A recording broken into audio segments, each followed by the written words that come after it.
So ito po nga si Orly Guteza ay nagtatago na. At ito pong si Orly Guteza ay sabi nga nitong si Marcoleta meron daw pong patong sa ulo. Nako, yan ba may katotohanan? Yan ba ay talagang takot na ba talaga? Etong si Orly Guteza, parang nung nakaraan lang ang tapang-tapang nito eh. Minsan kasi, alam niyo po, kahit nabayaran ka, 'di ba? Kahit nabayaran ka ng malaking halaga, kapag ikaw nalagay sa alanganin, pagtataguin ka na lang eh. Pagtataguin ka na lang ng boss mo o ng yung nag-utos sa'yo. Yun ang nangyari kay Orly Guteza. Ate Maxi. Kaya po itong issue na ito kay Guteza ay talagang magiging mainit na pag-uusapan sa Blue Ribbon Committee. Bakit? Siya lang naman ang nag-involve kay Zaldico at kay Speaker Martin Romualdez. Siya yung naging tulay. Siya yung nagpapatotoo. Ngayon, syempre, dahil nga po ito'y tanim witness, dahil ito nga po ay peking testigo, at wala naman talagang itong alam kung ano talaga ang nangyayari kay Speaker Martin at kay Zaldico, kailangan po talagang itong maimbestigahan at malaman at makita kung ano po talaga ang nararapat na hakbang dito. Kasi yung mga naglabas dito kay Guteza ay meron din pong pananagutan. Dahil nga po, inilabas nila tong peking witness. Tapos may daladalang peking notaryado na statement. Doon pa lang siya ay pumunta ng Senado na may dalang peking papeles. Meron na po siyang nilalabag na batas doon. Kaya nga, ang naging, kumbaga, para hindi po mapagbayad sa kanyang kasalanan, itong si Orly Guteza, pinagtago. At halatang-halata naman na may nag-utos dito na magtago at huwag nang lumutang.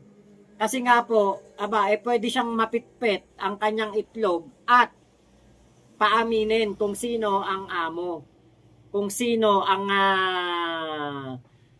nag-utos para siya ay magsalita doon sa Blue Ribbon Committee. Ang goal kasi nitong si Marcoleta, ni Defensor, si Mike Defensor at ni Orly Guteza, ilihis ang issue at ang tunay na mastermind ay hindi po matukoy. Yan po ang kanilang goal. Kaya lang ang nangyari, napasama pa itong si Orly Guteza dahil nga po hindi marunong, hindi magaling na artista at tingin ko hindi sanay magsinungaling at hindi sanay bumasa ng mga script. Kaya po ang nangyari ayun, 'di ba? Maaaring maswak sa banga ang mga nagtulungan para ito po ay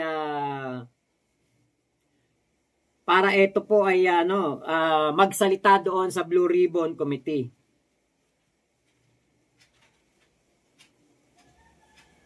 Okay. So, ito po yung video nitong si Panfilo Lacson. Ang problema nga po ngayon si Orly Guteza nagtatago na. So, ito po yung video. Senator, missing in action si Orly Guteza. Baka may balita ka sa former Marine. May mga kontak ka dyan sa military. Nasaan kaya siya? Madali ba siyang ma-summon kung sakasakali? Pinacheck ko na yung mga addresses. At katunayan, humingi ng tulong nga yung RTC Manila. Doon sa address pinadala namin sa kanila, pero ang sabi, wala na rin si Guteza, hindi na doon nakatira. Yes. Ang subpoena na ipapadala namin sa kanya ay i-course namin through the office of Senator Marcoleta and or sa residence or office ni dating Congressman Mike Defensor. Kasi sila naman ang nag-present, lalo si Senator Marcoleta. Kaya sana alam nila kung paano makontak. Yun. Kasi chinek ko rin yung CCTV doon sa Senado, nung araw ng pagdinig na nando si Gutesa. Dumating siya doon as early as 8:27.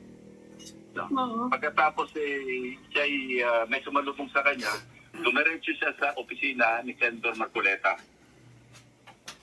Pagkatapos niya, diretso siya, sinamahan siya nung staff ni Senator Marcoleta doon sa gallery. At nanatili siya doon habang kami nagkakaroon ng pagdinig. Pinababa siya mga bandang, I think, 10:27, tinawag siya, nanggaling siya doon sa gallery. At bumaba siya. So, ganong kalawak yung pakipag-ugnayan ni Sergeant Gutesa kay Senator Marcoleta. Kasi maaga din dumating, pumasok sa opisina ni Senator Marcoleta. I think he stayed there for around, kung di ako nagkakamali, mga around 30 minutes. Pagkatapos lumabas at doon siya nanatili. Nakinig siya doon sa aming pagdinig habang hindi pa siya tinatawag. Pero nung dumating siya, Diba? Kita nyo? May connection between Gutesa and Marcoleta. At yung connection nila, talagang ano yan, matinding connection. Bakit? Pinapasok sa opisina ni Marcoleta. So, alam ni Marcoleta ang whereabouts nitong si Gutesa. Hindi po basta-basta lang na na kumbaga pinresinta.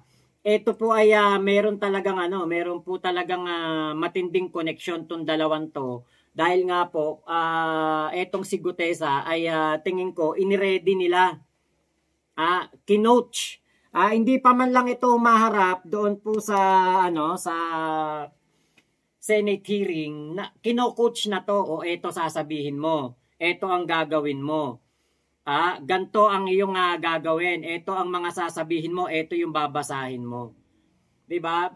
Magaling ang script, magaling ang coach, ang problema, palpak ang artista. Hindi pang pamas. Dahil nakita po natin na si Gutesa po ay maraming butas sa kanyang mga sinabi. Katulad nun, binasa niya, ako po'y nagnanais na maipasok sa Witness Protection Program. Pero, nung tinatanong na siya para sa Witness Protection Program, hindi daw niya kailangan. Kaya daw niyang ipagtanggol ang kanyang sarili. 'Di ba? Kaya doon pa lang, meron na talagang mali. Teka, nakalagay sa sworn affidavit mo, notaryado ka mo, na kailangan mong maipasok sa Witness Protection Program dahil natatakot ka sa iyong seguridad. Tapos bigla mong sasabihin, hindi mo kailangan. Bigla mo sasabihin, hindi mo kailangan dahil kapag ikaw ay kaya mo namang ipagtanggol ang iyong sarili. 'Di ba? Kaya po, ito'y isang malaking kabalintunaan. Palpak, epic failed ang kagustuhan nitong kung sino man ang nag-utos kay Gutesa na ilihis, iligaw, guluhin ang investigasyon ng Blue Ribbon Committee. 'Di ba? Kinabukasan, pinapatawag siya noon ay DOJ Secretary Boying Remulla, hindi siya nagpakita, hindi nagpunta. Kung ikaw ba wala kang tinatago, wala kang kinakatakutan, ba't hindi ka pupunta doon? Ba't hindi ka magpapakita sa DOJ? Tapos ngayon, magkakaroon na ulit ng panibagong hearing ang sinasabing pinasara ang Blue Ribbon Committee hearing, hindi naman. Ngayon, missing in action si Gutesa. Hahagilapin pa. Ngayon, alam natin kung sino ang magpapalutang o makakapagpalutang kay Gutesa. Siyempre, si Marcoleta yun. Walang iba. Bakit? Si Marcoleta ang may script niyan . Si Marcoleta ang may plano niya na guluhin ang investigasyon ng Blue Ribbon Committee kasi nasibak siya ng mapalitan ng Senate President, si Chis Escudero. Hindi siya naging humahawak na ng Blue Ribbon Committee at ang gusto ni Marcoleta ay idiin lamang ang mga opisyal na nangurakot between 2022 to 2025. Gusto ni Marcoleta na mapigilan, na mapinpoint etong mga kurakot noong panahon ni Digong 2016 to 2022. Nag-iisa siya? Nag-iisa ba siya nung dumating siya? Parang may kasama siya. Hindi ko sigurado kung kasama niya, pero may kasabay siyang pumasok. What? Kasi sabi ni Senator Marcoleta, hindi rin daw niya alam kung nasan eh. Uy. Pwede naman tayo humingi ng tulong doon sa mga kakilala namin, mga dating nasa serbisyo ng mga marine officers na baka sakali makatulong para lang maka-shed light, mas makapag-shed light doon sa kanya sinumpang salaysay. Ngayon, kung hindi sa makita, i-appreciate na lang namin yung kanyang sinumpang salaysay on its face value, on its face, ano? Kung ano yung face value ng kanyang sinumpang salaysay, yun ang magiging part ng record. At ulitin ko, valid yung kanyang sinumpang salaysay regardless of kung pinagsipay niya yung notaryo, valid pa rin yun. Kasi aside from the affidavit, sinumpaan niya pa rin yun doon sa harap ng Blue Ribbon Committee. Yes, sir. What prompted you, Senator, to check the CCTV of the day that he showed up at the Senate? Ano po yung hinahanap niyo? Ang hinahanap ko lang kung sino yung kasama. Kasi nga nawawala siya eh. Baka kakilala ko yung kasama niya pumasok, matanong kung nasaan siya, saan pwede makontak. Yun lang nag-prompt sa akin. Kaya sabi ko, tingnan nyo nga kung sino yung kasama niya na pumasok siya. Hanggang ngayon, tinitingnan namin kung ma-identify yung kasama at baka sakaling makatulong sa pag-locate sa kanya. Actually, nung sinumon siya doon sa DOJ at hindi sa sumipot, doon ako nakapagbigay ng bilin sa aking mga staff na tingnan nyo nga yung CCTV, baka sakali makatulong tayo sa DOJ sa paghahanap kay Gutesa. Si Senator Marcoleta has no idea of his whereabouts. Kita nyo? Di ba? Hindi alam ang kanyang address kung nasaan na to, kung saan na to nag-i-stay. Di ba? Maliwanag na nagtago talaga kasi after po ng Senate hearing noon sa Blue Ribbon Committee, hindi na nga po siya nagpakita. So meron po talagang meron po talagang plano na magtago after na masunog doon sa sa Blue Ribbon Committee hearing. Nasunog 'di ba? Nabuking ang plano, masamang plano ni Marcoleta na na ilihis ang investigasyon. Kaya po ngayon etong si Marcoleta mauobligato na ilabas si Gutesa. Dalawa lang 'yan, ilalabas or papanatilihing magtago. Kasi kapag nagtago 'di ba? Ligtas sila. Gano lang yung suportahan nila si Gutesa at ang pamilya nito sa pagtatago. Gano to kung bigyan lang naman nila ng buwan-buwan na allowance habang nagtatago. Ang isang iiwasan pa nila diyan ay eto pong si Gutesa ay makita o mahuli. Kaya mas pipiliin nilang magtago kasi pwede po talaga na mapitpit itong taong to at paaminin kung sino ang mastermind sa pagpapalutang sa kanya doon po sa Blue Ribbon Committee. So yan ang posible nilang gawin. Kung ito naman ay palulutangin, syempre panibagong kasinungalingan na naman ang gagawin niyan. Panibagong pagpapanggap na kunwari may alam, kunwari maraming nalalaman sa buhay ni Speaker Martin Romualdez at ni Zaldico. Pero ang totoo, turo lang lahat sa kanya. Bakit? Hindi nga niya alam na yung kanyang sinasabing bahay ni Martin Romualdez ay ito'y under construction, under renovation. Hindi niya alam. So sabi nga, paano makapaghahatid ka ng to doon? Ng pera, under renovation yung bahay ni Martin Romualdez nung time na sinasabi niya. Di syempre, kung meron pong mga renovation na ginagawa doon, merong mga tauhan na makakakita, may mga construction worker na makakakita kay Orly Gutesa na nagdadala ng mali-malitang pera doon at pwedeng kasangkapanin ito. Kumbaga, umingi ng tulong. O, boss, mga tropa, baka pwedeng pakitulungan nyo kaming buhatin tong mali-malita na to.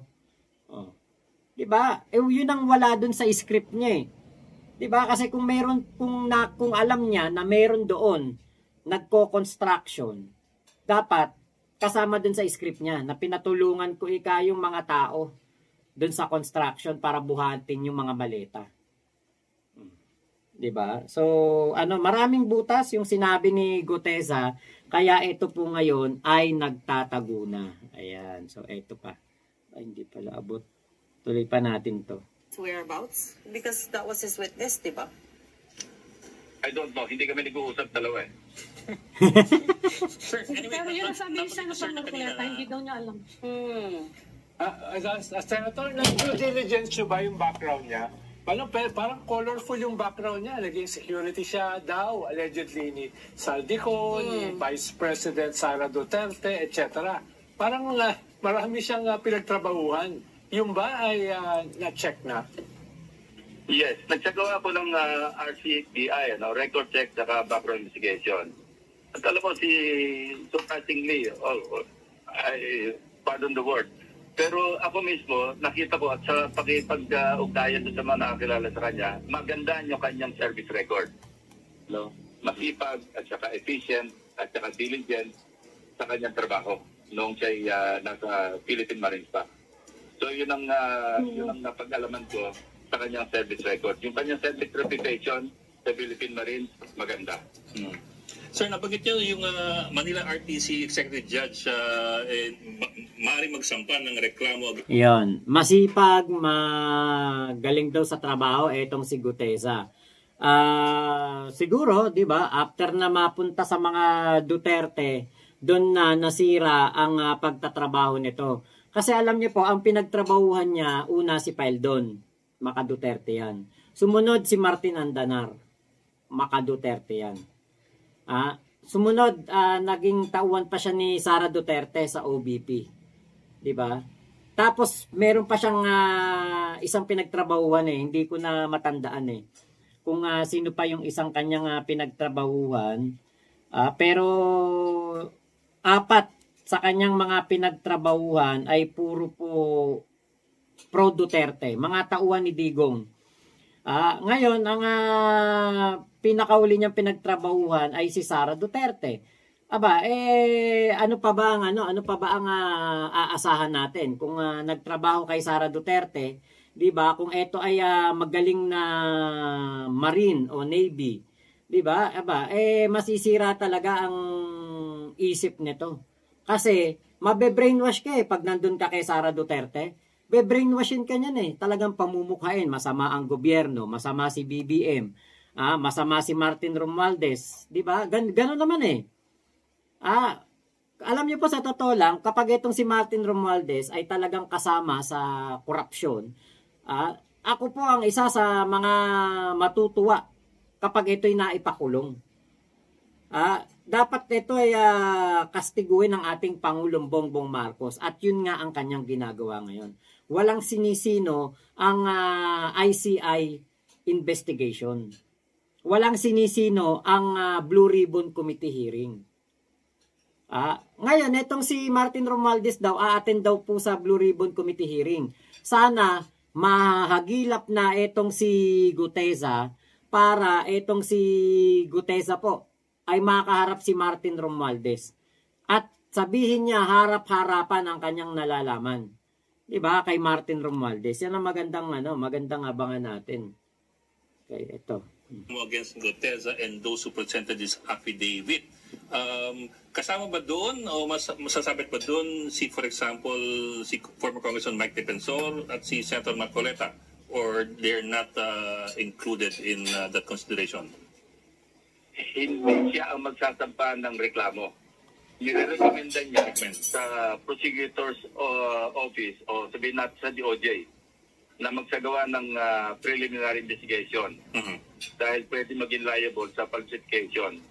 si Sergeant Gutesa, and others responsible for presenting his affidavit. Ang question dito, bukod kay Gutesa, yung affidavit mismo. Yes, sir. Pero I think medyo, sa tingin ko kasi layman, medyo stretch yun kasi wala naman personal knowledge yung nagpresenta sa kanya. In this case, si Senator Marcoleta o si Mike Defensor man, na hindi talaga properly o hindi notarized ng proper notary public yung salaysay ni Gutesa. Tinanong nga siya ng pagdinig na ikaw ba mismo nagpanotaryo? Ang sagot ni Gutesa, opo. Ako mismo nagpanotaryo na purportedly kay Atty. Espera. Na agad-agad naman tinanggi ni Atty. Espera. Kaya nga nagdigay daan doon sa executive judge na magsagawa ng investigasyon. Kasi nakikita niya merong violation. Kasi may exclusive jurisdiction ang executive judge na makianong syudad o bayan man o kung saan man na magsagawa ng investigasyon patungkol sa mga violations ng notarized documents. So you were able to confirm that maganda yung record niya when he was still a Marine, but is it correct to say that at this point, we have not proven without a doubt that naging security consultant nga siya ni Congressman Zaldico? And others. And others. Correct? As per his sinumpang salasal, yes, sinabi niya. Hindi, pero outside of the statement, affidavit ni Gutesa, wala pa pong ibang evidence. We have not proven at this point, without a doubt, that he served Zaldico at that time, that he said he did. Walang corroborative na statement o document na nagsasabing siya nga ay nagsilbing security detail ni Zaldico at kung sino pa man. Ayun. So, ang isa lang kumpirmado rito, siya ay naging tauhan ng mga DDS. Si Paldon, si Andanar, Naininita Umali, hello po. Ayan, Ate Elizabeth Napisa. Ayan, shoutout po sa inyo. Ayan, Ardayan, hello po. Okay. Lloyd Bilbar, Makmak. Sir Pablo, how are you? Okay naman po, okay na okay.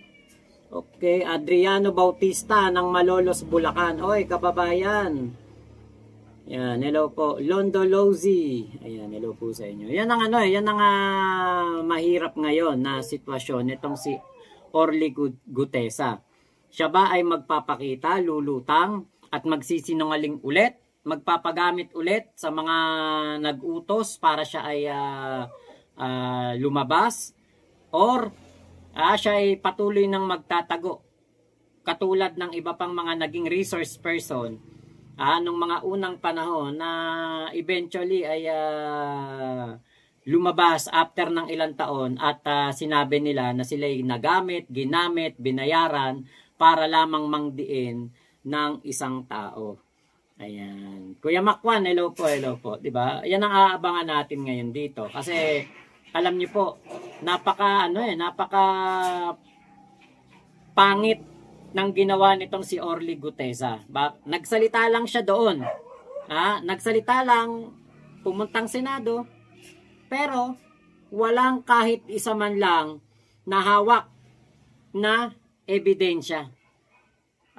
Tapos, hinahangaan pa siya ni Marcoleta at nitong si Chis Escudero. Imagine niyo, mga abogado, mga kilalang tao, mga senador, pero naniniwala sa isang Orly Gutesa na walang kahit anuman lang na ebidensyang dala-dala. 'Di ba? Yan ang pinakaunang dapat na alam ng isang abogado. Kapag ikaw ay magtatanggol ng tao, o kapag ikay maghahabla, kailangan may dala kang ebidensya. Pero itong taong to, si Orly Gutesa, pumunta ng Senado, walang dalang ebidensya, pero pinapaniwalaan ng mga senador. Gaano katukmol itong si Marcoleta at itong si Chis Escudero para gawin yun. Diba? Kaya po talagang talagang